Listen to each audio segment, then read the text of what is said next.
নিরামিষ খিচুড়ি। আজকে শনিবার, আর মাঝে মধ্যে আমি পুজো আচ্চা হলে বাড়িতে এই ভোগের খিচুড়ি, নিরামিষ খিচুড়ি করি। এটা গোবিন্দভোগ চাল, সোনা মুগ ডাল দিয়ে করা হয়। এবং নিরামিষ মানে কিন্তু যেখানে পেঁয়াজ, রসুন, মুসুরি ডাল কিছু ইউজ করা হয় না, মানে আমরা বাঙালিরা নিরামিষ বলতে যা বোঝাই তাই। সঙ্গে থাকছে পুরো সিক্রেট টিপস, যা কিনা তোমাদের খুবই ভালো লাগবে। তোমাদের ভালো লাগাটা আমাকে অনুপ্রাণিত করে। এবং আমি চলে এসেছি তোমাদের ক্যামেলিয়া। আর এখানে আমি শুকনো খোলায় সোনা মুগ ডালটাকে বেশ অনেকক্ষণ ধরে একটু লালচে করে ভেজে নেব। কড়াইটাকে খুব গরম করে নিয়েছিলাম, তারপরে কম আছে এটাকে ভাজবো। কমিয়ে না দিলে কিন্তু ডালগুলো নিচ থেকে পুড়ে যাবে। খিচুড়ির সিক্রেট মশলাটা একবার দেখে নাও। এটা হচ্ছে গোটা জিরে,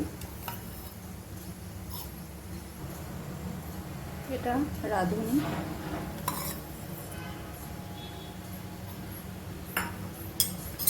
দেব একটা কাঁচা লঙ্কা, এটা অনেক বড় টমেটোটা, আর দেব 1 ইঞ্চি আদা। এটাকে না আমি একদম পাতলা পাতলা করে কেটে দেব, যার ফলে এরকম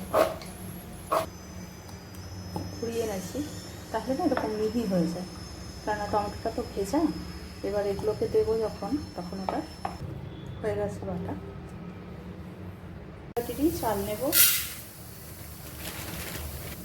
2 বাটি। প্রেশার কুকারের তেলটা দিয়ে দিয়েছি। এবার আমি এই মশলাটা দিয়ে ভালো করে কষিয়ে নেব।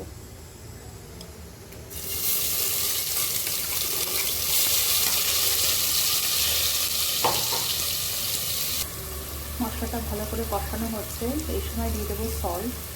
তোমরা জানো মশলা কষানোর সময় সল্ট দিলে মশলার গন্ধটা স্ট্রং আসে। আর ওই রাঁধুনিটা দেওয়ার জন্য ওটা ঠাকুরবাড়িতে তোমরা যে ভোগের খিচুড়ি খাও তার ফ্লেভারটা আসবে, ওটা একটা টিপস দিলাম।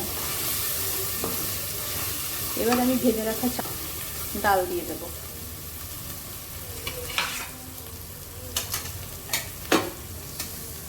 চল, ডালটা ভালো করে ভেজে রেখেছিলাম।